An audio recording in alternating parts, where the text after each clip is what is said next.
Ivy League presidents head to Washington to testify about anti-Semitism. Well, it didn't work out very well for them, and it may cost some of them their jobs. We'll have that for you in just a moment. Also, Dick Durbin running away from exposing Jeffrey Epstein's flight logs, and who exactly is he trying to protect? We deal with both of those issues on Verdict with Senator Ted Cruz, which starts right now.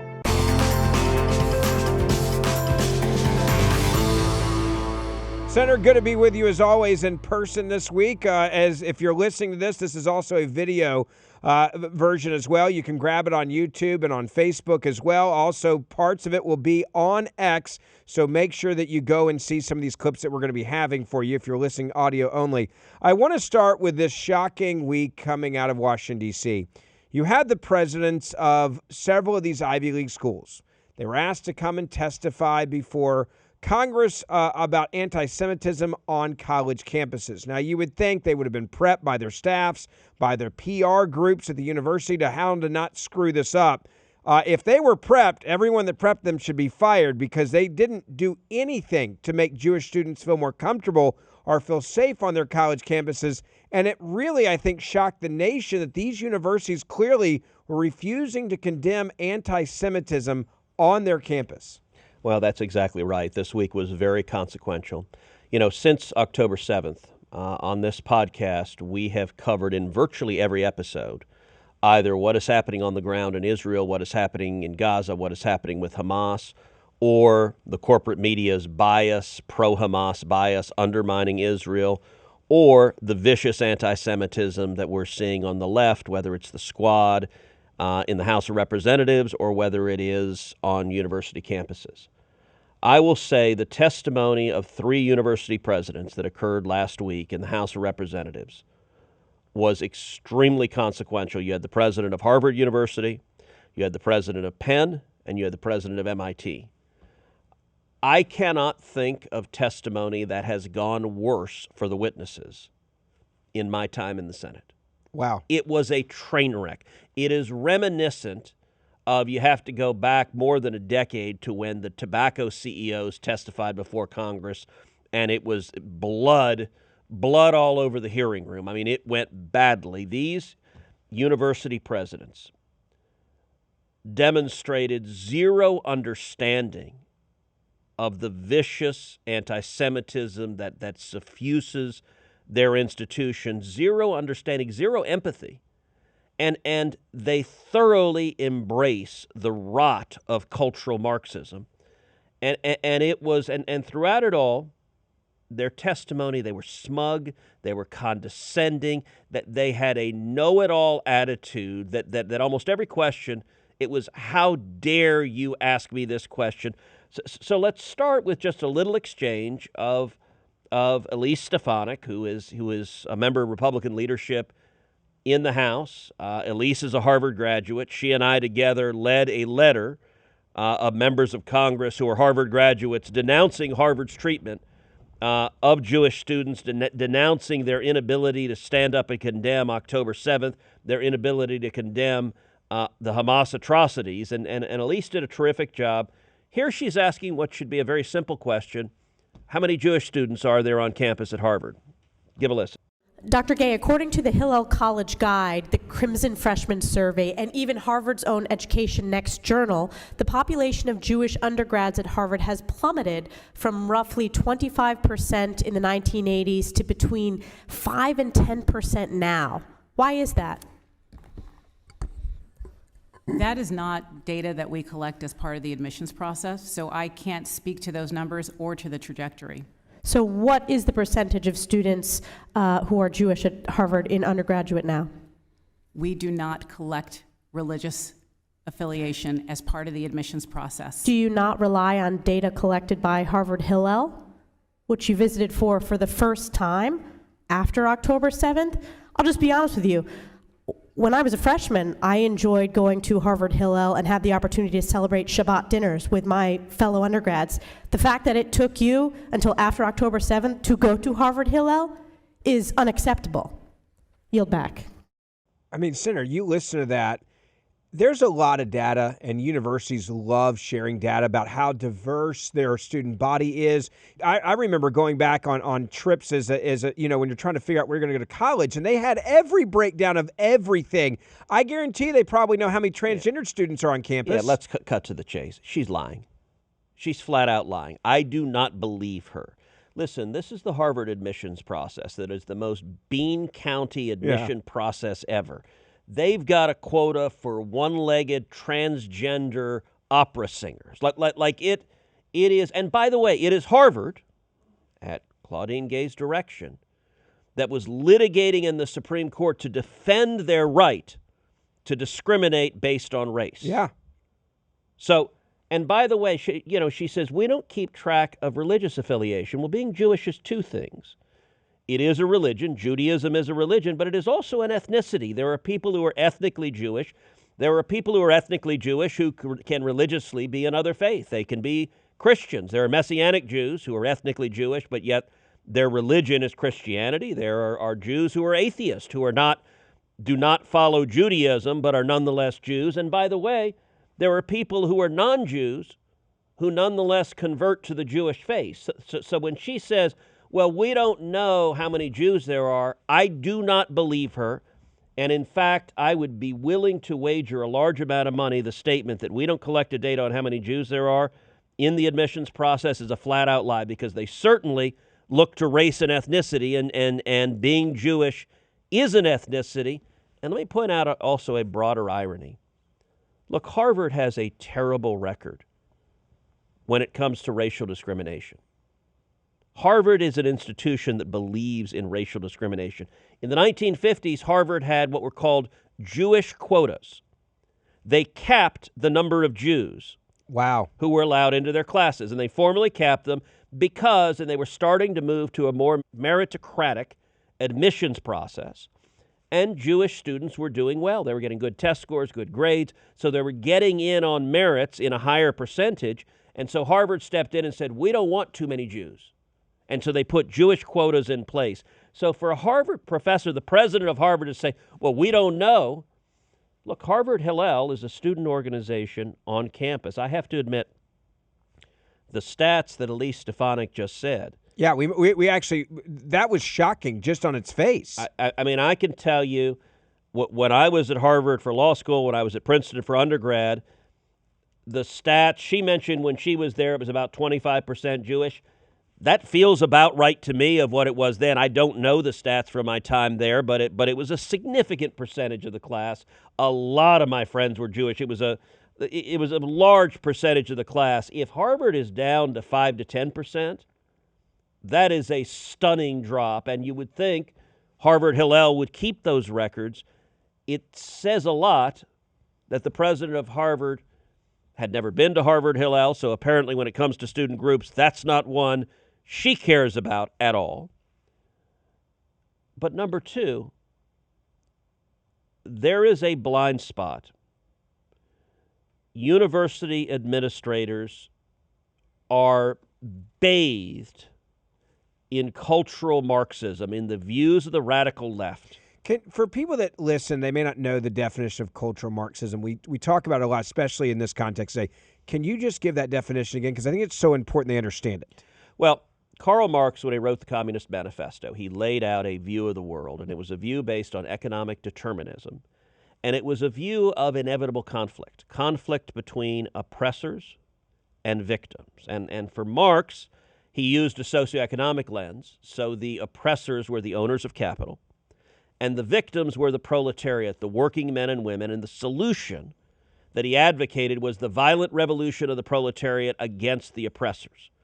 Cultural Marxism uses the mechanisms of culture to frame the world through a Marxist lens, but not just socioeconomic. So today, the cultural Marxists, they look at Israel, and they have defined Jews as oppressors. They look at Israel and Gaza. They have defined Palestinians as victims.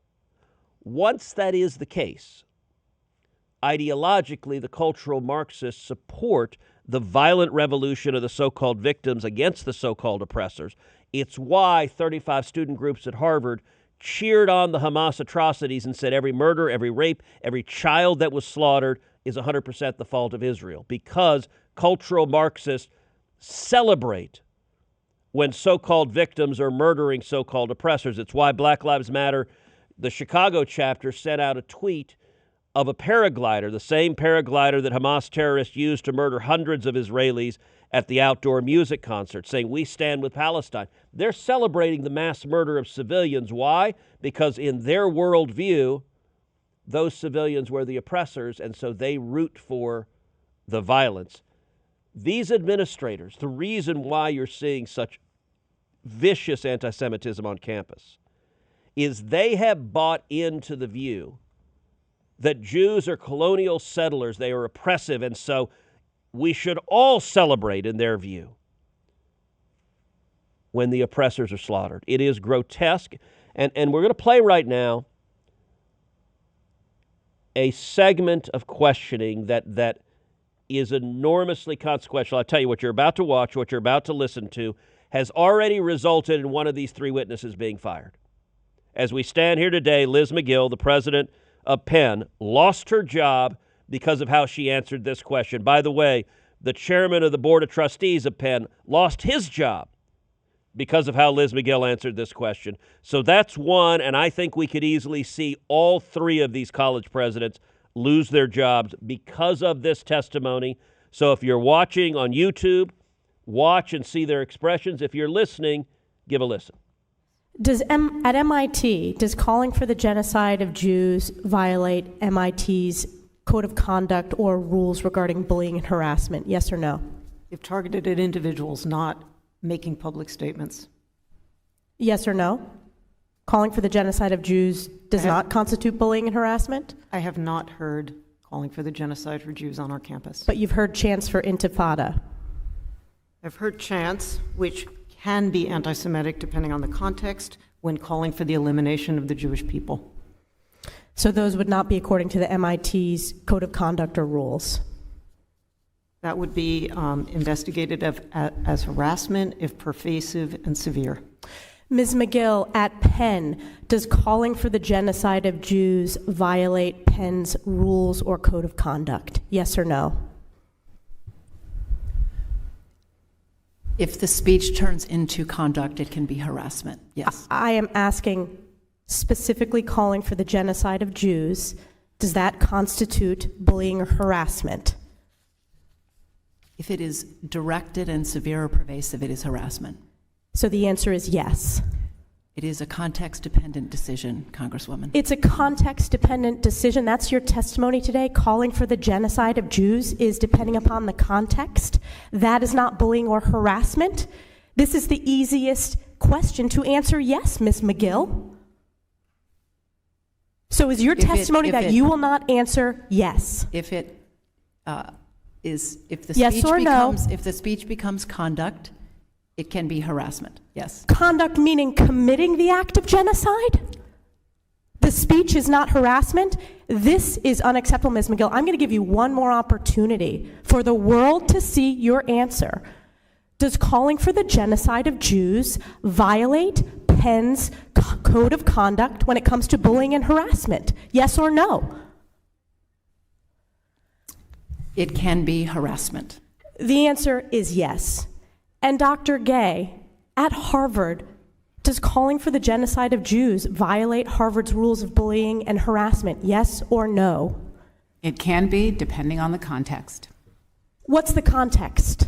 Targeted as an individual, at an individual. It's targeted at Jewish students, Jewish individuals. Do you understand your testimony is dehumanizing them? Do you understand that dehumanization is part of anti-Semitism? I will ask you one more time. Does calling for the genocide of Jews violate Harvard's rules of bullying and harassment? Yes or no? Anti-Semitic rhetoric. And is it anti-Semitic rhetoric? Anti-Semitic rhetoric, when it crosses into conduct that amounts to bullying, harassment, intimidation, that is actionable conduct, and we do take action. So the answer is yes, that calling for the genocide of Jews violates Harvard Code of Conduct, correct? Again, it depends on the context. It does not depend on the context. The answer is yes, and this is why you should resign. These are unacceptable answers across the board. It was shocking, and I want to get you to break all this down. Before we do that, though, let me tell you about our friends over at Blackout Coffee.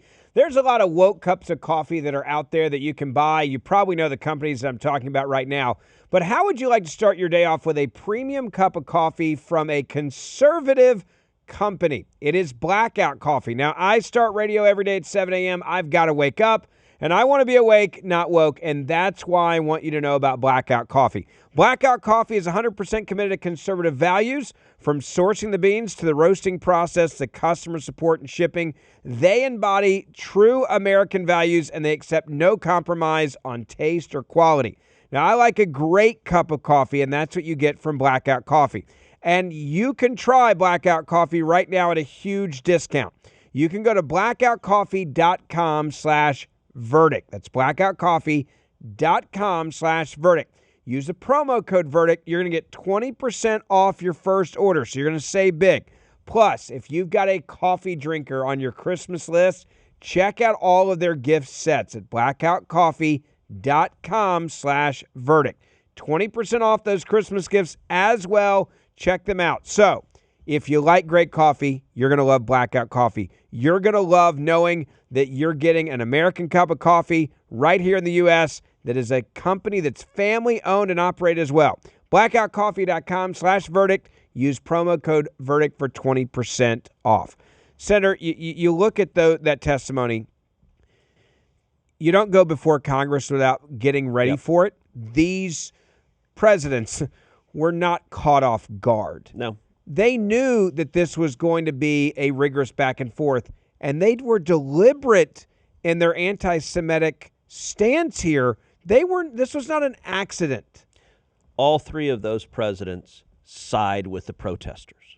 Ideologically, when they see crazed anti-Semitic protesters chanting from the river to the sea. By the way, from the river to the sea means from the Jordan River to the sea. It is calling for the annihilation of every Jew in Israel. That's what from the river to the sea means. When they chant Intifada, Intifada was the war that the Palestinians, that Hamas waged on Israel, murdering Israeli civilians. They are calling for death. Every one of those college professors, they're rooting for the protesters. As they walk past them, they view the protesters as the good guys, and they view their Jewish students as the bad guys. That's why this question was so difficult for them. Look, it's worth noting when it comes to genocide, this is not an abstract question concerning the Jewish people. The Jewish people were the subject of the most horrific genocide in the history of humanity. Adolf Hitler and the Nazis murdered over 6 million Jews, systematically murdered them in concentration camps. Anti-Semitism is an evil that has been on the face of this planet for millennia. It is a unique evil. It is a persistent evil. And we are seeing it. And you know, Elise Stefanik at the end, she pointed out that you're dehumanizing the Jewish students. Notice Claudine Gay, the president of Harvard, she said, well, it depends if it's particularized. What part of we should kill all the Jews is not particularized? If you're a Jewish student and someone is screaming at you, kill all the Jews, that's pretty damn particularized. If someone goes to you and screams, kill everyone named Ben, you'd feel pretty particularized by that. Yeah. This is not speech. This is not arguing about we should have a one-state or two-state solution in the Middle East. This is not a public policy debate about... It's not a great debate. It's genocide. It is, and it's harassment and threats. Look, the first of those witnesses, Sally Kornbluth, who's the president of MIT. MIT has allowed Jewish students to be kept out of class. So their ideology is directly interfering with carrying out their pedagogical mission, the mission of a university to educate their students. Jewish students have repeatedly reported being afraid to go to class because they're being threatened with violence. And the MIT president won't do a damn thing about it. She won't protect her Jewish students. Each one of those individuals. Look, Liz McGill, I actually know. So Liz clerked with me. Really? So the year I clerked on the Supreme Court, I clerked for Chief Justice Rehnquist. She clerked for Ruth Bader Ginsburg. So I knew her then. She's a lawyer, very smart. You know, she was always kind of lefty. She was fairly benign. She was nice enough. Among the clerks, there were clerks that were really very partisan and very lefty. Liz McGill never seemed excessively so, but she was happily in the left of the clerks. She's a law professor. She was the dean at Stanford. She was the provost at Virginia, and now she's the president of Penn. I'll tell you why she was fired. She was fired because a number of donors stood up and said, we're cutting off the cash. One of them was threatening $100 million. Multiple donors. I sat down with Mark Rowan, who's the chair of the board of trustees of Wharton, which is one of the schools, the business school at Penn. He was calling for her to be fired. He was helping lead the fight. We've seen multiple people. We've seen Ronald Lauder threaten to cut off the money he provides to Penn. We saw the Huntsman family that have been big donors threaten to cut off the money to Penn. That's one of the very few ways to get a woke university's attention is go after the money. And listen, I think there's a very good chance that the presidents of Harvard and MIT could be fired as well. But I'll tell you, both those institutions are hoping this just blows over. They're defending them, in essence, by not firing them right away after they witnessed this testimony. This testimony was a train wreck. And look, it's worth noting also, none of the three expressed one iota of empathy. None of them expressed what a Jewish student would feel walking down the sidewalk and having protesters not engaging in speech, but threatening and harassing. Look, I'm a free speech absolutist, but free speech does not protect the right to make threats or harassment, threats of violence. Why is it that the MIT students couldn't go to class? Because they were afraid of being injured, physically harmed. Why is it, we talked about this on an earlier verdict, that the USC professor, an economics professor who happens to be Jewish, why did USC ban the Jewish professor from stepping foot on campus?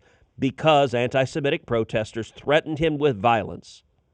And the administrators at USC side with the protesters and not their own professor. Yeah. None of the three of them have the tiniest bit of empathy.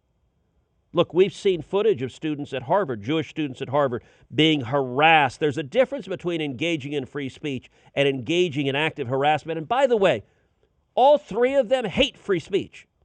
Every one of them, if you misgender someone, game on. If you see Leah Thomas, who's built like Michael Phelps and is anatomically a dude, and if you make that point, that is, in their view, that's clearly harassment. It's clearly over the line. That's when you can get kicked out of school. But if you call for the genocide of the entire Jewish people, that, as they say, depends on the context. Two things I want to ask you quickly on this. Number one, even the president that was fired still got to keep tenured job as a professor at the university. So there's your golden parachute. Yeah, she's in the law school. She gets paid. She's Never a tenured leave. professor. Yeah, you got demoted, but you still kept your basic job, your tenured job in the law school indoctrinating kids, which brings me to my question, too. When you were growing up, and it was the same way for me, you wanted to go to the best school you could get into. Harvard, Yale, Princeton, Wharton. I had friends that went there, for example. That was the holy grail. I look at this now, and I would say to any parent out there, just because your kid can get in now doesn't necessarily mean you want your kid to go there, in my opinion, because the way that they're indoctrinating and not protecting people, for example, that are Jewish. Do you want to give them your money? And is it time as a country that we step back and go, okay, let's look at where, what they're teaching your kid now, not the history of these universities, because they're not the same that they were from 10, 15, 20, 30 years ago. So let me say, this is not theoretical or hypothetical. Since October 7th, I've had a lot of conversations with friends of mine who are Jewish. I probably had between 50 and 100 conversations with friends of mine who are Jewish. It's interesting. I've asked most of them. I've asked, hey, did you have family or friends that were in Israel that were impacted on October 7th? I got to say, it's been stunning to me. It's been about half the people I've asked who are friends of mine answered yes, that they personally were affected, that they personally had a nephew, had a niece, had their son's best friend, had a roommate, that either in some instances they had friends or family who were killed or were kidnapped on October 7th, or in more instances they have friends or family who've been called up in the IDF and who are fighting Hamas right now. In those conversations, I've also had conversations with multiple friends of mine who were about our age, and they have college-age kids. And they have kids that are at these universities, and I've heard, I would say, north of a dozen of my friends have directly related to me that their kids feel unsafe in college right now. Wow. And it's close to 100% of the friends of mine who have Jewish children that are in college right now.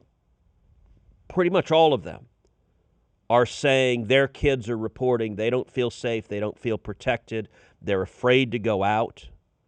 One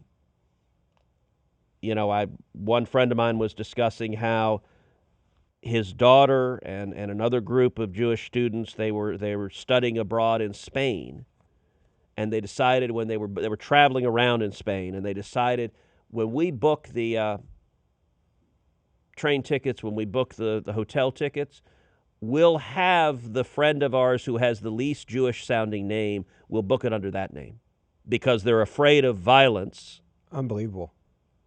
Simply because of being identified as being Jewish.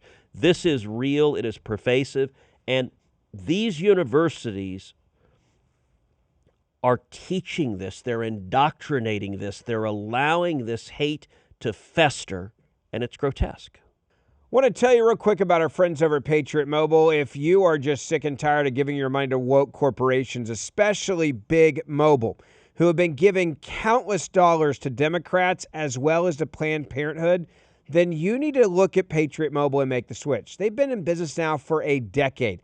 And the best part is you get the same exact coverage that you are accustomed to right now without the woke agenda. Now, you're going to pay a cell phone bill every single month. Why not give it to a company that actually fights for the values you believe in? Now, here's the cool part about Patriot Mobile.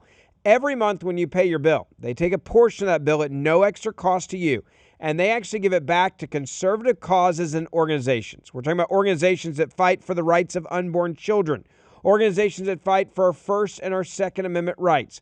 They also do a lot of work with our first responders, our military veterans, and those that have been wounded serving our country. That's why I use Patriot Mobile. That's why I want you to make the switch. Now, switching is easy.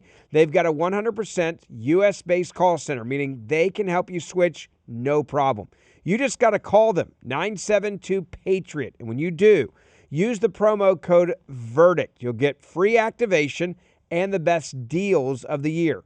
That's 972-PATRIOT or patriotmobile.com. Whether you're a business or you just have your family's lines or a small business, they can switch all of those easily. Keep those same cell phone numbers. 972-PATRIOT or patriotmobile.com/verdict. Senator, I want to move on to another issue this week that was kind of shocking. Your colleague, Senator Marsha Blackburn from Tennessee, has asked for a basic request, and that is subpoena the Epstein flight logs. They exist. We should know who was on those planes. And Dick Durbin kind of wanted to have it both ways, claiming, hey, I didn't really know about this, so therefore I don't have to do it, but I'm willing to talk about it. But this should be a simple, yes or no question for him. Do you want Epstein's flight logs to be out there? Yes. Do we want to know who was on those planes? Yes. Do we want to know who was involved in this human and sex trafficking? Yes. So why is he defending it? And you may have been as shocked as I was. This doesn't seem like a smart political move, yet maybe there's so many Democrats that he's trying to protect here or big donors. I don't understand it. Yeah, look, Durbin is doing everything he can to cover this up, to hide the Jeffrey Epstein flight logs. Take a look right here. This is a Fox News reporter questioning Dick Durbin as he walks to a Judiciary Committee hearing. Give a listen. I don't know anything about his flight logs. But why won't you subpoena them? Why don't you want to know? I don't know the issue. I know who Epstein was, but I certainly don't know anything about the issue. Well, he was charged with sex trafficking, so why don't you want to know who was utilizing his private plane? Never been raised by anyone. Well, Senator Blackburn has wanted to subpoena them, and there hasn't been a vote in your committee. Said a word to me, not a word. But aren't you curious, like, what high-profile or powerful people might be closeted predators and pedophiles? Doesn't that concern you? Of course. So why won't you subpoena them if you can? It's the first time anyone has raised it. Thank you, Fox. So are you curious about it? Will you do it? All right, so Durbin is lying. Just like when Claudine Gay said, Harvard doesn't know how many Jewish students we have. Baloney. Yes, they do. Durbin is flat out lying. Now, let me give you some backstory. This fight occurred in the context, and we talked about this in a podcast about a week ago. Yeah. Where the Democrats subpoenaed Harlan Crow and Leonard Leo. Harlan Crow, very successful real estate developer based here in Texas, in Dallas. Leonard Leo has been very active with the Federalist Society for a long time, very active in helping with judicial selection, in fighting for constitutionalist judges. The Democrats hate them. And the subpoenas going after Harlan Crow and going after Leonard Leo are part of their ongoing effort to harass the Supreme Court, to delegitimize the Supreme Court, and in particular to target Clarence Thomas. They despise Clarence Thomas.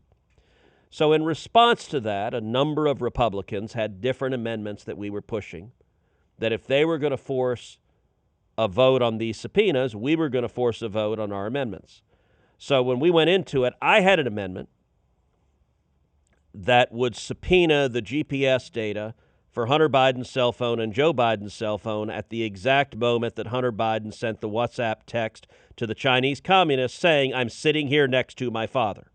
Because we know from the IRS whistleblowers that when the investigators wanted to find out was he in fact sitting next to Joe Biden when he was extorting the Chinese communists, the Biden DOJ blocked that and said, nope, you can't find that out. So that's what I wanted to tee up. I think that was important. I think we should have voted for it. I'm going to continue to look for an avenue to vote for it. Marsha Blackburn came up with, I think, an even better idea of a subpoena to vote on. And her idea was that we should subpoena the Epstein estate for the flight logs to his plane, and in particular the Lolita Express, the private jet that flew down to Jeffrey Epstein's island with lots and lots of politicians, allegedly, mostly Democrats. We don't know. We don't know who was on it. Yeah, show it. If there's a Republican, fine. Let's find out who they are.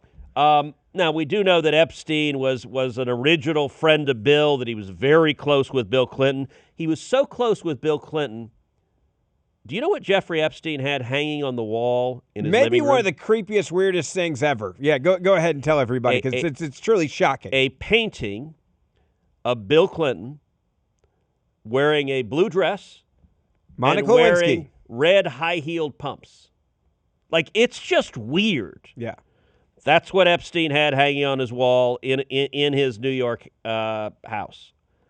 So, Marsha Blackburn introduced an amendment to subpoena the flight logs. I thought her idea was fantastic, so I co-sponsored her amendment. So it was a Blackburn-Cruz amendment to subpoena the flight logs. Now, the first time we were going to vote on the subpoenas on Harlan Crow and Leonard Leo, we didn't vote on them. And I can tell you, like all the Republicans, we were all ready for combat. Let's go battle the Democrats. This is a partisan witch hunt. And what happened, so back behind the dais, there's a conference room where the Judiciary Committee meets. You have the dais there. And behind it, there's a conference room, and you can go and have meetings there. I can tell you Dick Durbin was sitting in that conference room with John Ossoff, the freshman Democrat senator from Georgia who serves on Judiciary. And Durbin and Ossoff were having a heated conversation. I don't know for sure what they were discussing. I didn't overhear their conversation, but it was energetic, and it delayed, and then Durbin ended up deciding not to vote on the subpoenas. And I'll tell you, all the Republican senators, we were like, what's going on? Yeah. And a number of Republican senators suggested the problem was Ossoff told Durbin he was not willing to vote on the Epstein subpoena.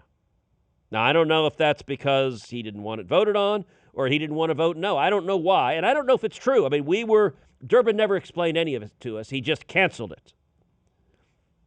Fast forward then to when they did vote out the subpoenas. The way he did so, he allowed no amendments. He just rammed it through and blocked all amendments. And so the logical inference is the only way Durbin could get his votes for the Harlan Crow and Leonard Leo subpoenas is to stop a vote on the Jeffrey Epstein subpoena, and somebody, and I think the most likely candidate is John Ossoff, really, really, really doesn't want to vote on that. I think that's all the more reason to vote on it. And by the way, if Ossoff is listening to this and he says, hey, that's not true, I'm happy to vote on it, great. Let's vote on it. Let's vote on it. There's an easy way to resolve it. But it's interesting. So Fox News asked Durbin that question in the hallway. You saw at the end, he's like, thanks, Fox, with this like nastiness. Well, what happened next was interesting. So Durbin went into the hearing room and he tried to rehabilitate himself. He tried to say, cover your ass, politics. So watch what he said as soon as he came into the hearing room. Senator Blackburn, before you leave, I want to make a point for the record, since I understand you made some statements about the Jeffrey Epstein flight logs. There's a Fox reporter in the hallway who asked me about this, and I said I had not spoken to you one time about this issue. I think you'll back me up on that. I'm not mistaken. I didn't know that this was even a subject of your amendments, which, if you'll recall, you were the first on the list until the 2-hour rule was invoked. I don't know anything about this request on your part. I'll be happy to discuss it with you. But I haven't done any discussion with you to this point, correct? Mr. Chairman, I know, and I think you're fully aware that I had 2 amendments, one dealing with Epstein and Sotomayor. I'd brought it up previously. I have to confess I didn't know that you'd offer that amendment. Happy to discuss it with you, but I want to point on the record. You and I have never personally discussed this, have we? We talked briefly on the floor at the conclusion. You never mentioned what the subject matter of your amendment was. You said you wanted to offer your amendment. In committee, I brought up the subject matter of my amendments. Not in my presence. Not in my presence. Do you believe him? Well, the nice thing is, as they say, we can roll the tape. What he said there is a flat-out lie. It is objectively false. And we're going to show that to you in just a moment. It is unequivocally false. It is possible, giving him enormous benefit of the doubt, he forgot. Yeah. It is possible it was not a knowing lie, but it is unequivocally 100% demonstrably false that the words he said are wrong. And I'll show you why. We're going to right now play the tape of that first hearing. Now, I was there, Marsha Blackburn was there, and Dick Durbin was there. And you're going to hear Marsha bring up her amendment about Jeffrey Epstein. He just said, you've never mentioned Jeffrey Epstein in my presence. I was not physically present. Well, you're going to see Dick Durbin recognize her and then cut her off while she's bringing up Jeffrey Epstein. Roll the tape. I seek recognition. Senator Blackburn. Since we're in the business of issuing subpoenas now, here are a few more that I've filed. A subpoena to Jeffrey Epstein's estate to provide the flight logs for his private plane. Thank you, Senator. When I recognized you, I didn't know what subject you wished to speak to. As I announced at the beginning, the first thing we'll consider the 2 judicial nominations, then we will move to the subpoena. So, she's speaking to the man in the middle of the room. He's right there in the middle. It's direct eye contact. He's looking directly at her. He's at the hearing room. He's in the center. I'm in between Durbin and Marsha Blackburn. We're all sitting there. She flat out says, I want to subpoena Jeffrey Epstein's flight records. And he hears it. He recognizes her. Then he interrupts and says, no, I want to do some other stuff first. This is easy to resolve. We should subpoena Epstein's flight records. If there are politicians, Democrat or Republican, or anybody else who was on that plane, who was going to that island, who was molesting and sexually assaulting children, we should know who they are. We shouldn't have Jeffrey Epstein's client list.